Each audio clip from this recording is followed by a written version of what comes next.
గ్రామీణ ప్రాంత విద్యార్థుల ప్రతిభను వెలికి తీయడమే లక్ష్యంగా గత 2 దశాబ్దాలుగా కృషి చేస్తున్న లీడ్ ఫౌండేషన్ ఆధ్వర్యంలో నిర్వహించిన అబాకస్ మరియు చెస్ పోటీలు విజయవంతమయ్యాయి. ఉమ్మడి వరంగల్ జిల్లాల నుంచి విద్యార్థులు, తల్లిదండ్రులు విచ్చేసిన ఈ కార్యక్రమానికి లీడ్ ఫౌండేషన్ వ్యవస్థాపకులు రవికుమార్, శోభారాణి, హరీషాలు నిర్వాహకులుగా వ్యవహరించారు. ఈ కార్యక్రమంలో ముఖ్య అతిథులుగా రామస్వామి, విజయం పాఠశాల director Javed, chess player Prakash, Praveen, Sadineni Sudhakar, doctor Vishwanath నాయక్లు ముఖ్య అతిథిగా హాజరయ్యారు. 3 దశల్లో నిర్వహించిన అబాకస్ మరియు 2 దశల్లో నిర్వహించిన చెస్ విజేతలకు అతిథులచే బహుమతులు అందజేయడం జరిగింది.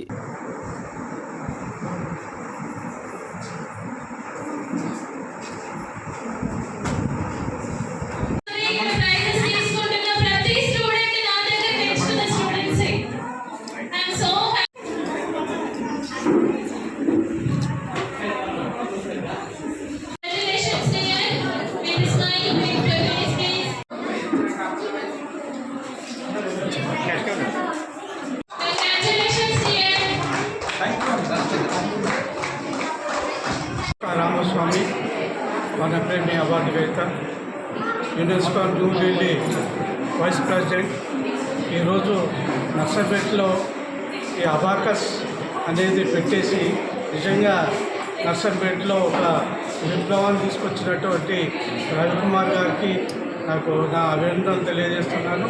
కానీ ఎక్కడెక్కడి నుంచో వచ్చినటువంటి విద్యార్థులు అయితే వాళ్ళ తల్లిదండ్రులు అయితే ఈ విధంగా ఫౌండేషన్ ద్వారా చిన్నారులకు అబాకస్ మరియు చెస్ పోటీలు నిర్వహిస్తున్నటువంటి lead foundation chairman doctor Ravikumar గారికి మరి శోభారాణి గారు ఈరోజు పిల్లలకు అబాకస్ మరియు తర్వాత చెస్లో కూడా ఎలుకలు తీసుకోవడానికి వారికి ఉమ్మడి జిల్లా వ్యాప్తంగా పోటీలు నిర్వహించడం జరిగింది. ఈ పోటీలలో పాల్గొన్న ప్రతి ఒక్కరికి అభినందనలు తెలియజేస్తూ విజయం సాధించినటువంటి విద్యార్థులకు కాజుపేట దగ్గరలో ఉన్న కడుపుకొండ గ్రామం మాది. రవాణా చేసే కార్యక్రమాలను ఎంతోమంది పేద పిల్లలకు చాలామంది స్ఫూర్తిదాయకమైనది.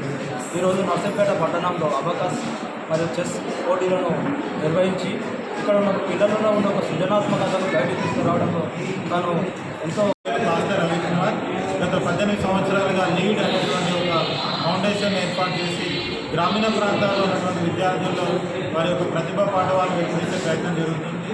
ఇదే విధంగా ఈరోజు గత 4 రోజులుగా చేస్తున్నటువంటి ఒక కృషి వల్ల మా యొక్క మిత్రులు, పాఠశాల యాజమాన్యం, విద్యా పాఠశాల యాజమాన్యం మరియు రామస్వామి గారు, ప్రవీణ్ గారు, మా అందరి మిత్రుల యొక్క సహకారంతో ఈరోజు మనము ఉమ్మడి వరంగల్ జిల్లా స్థాయిలో నిర్వహించినటువంటి మరిన్ని అప్డేట్స్ కోసం మా ఛానల్ని సబ్స్క్రైబ్ చేయండి.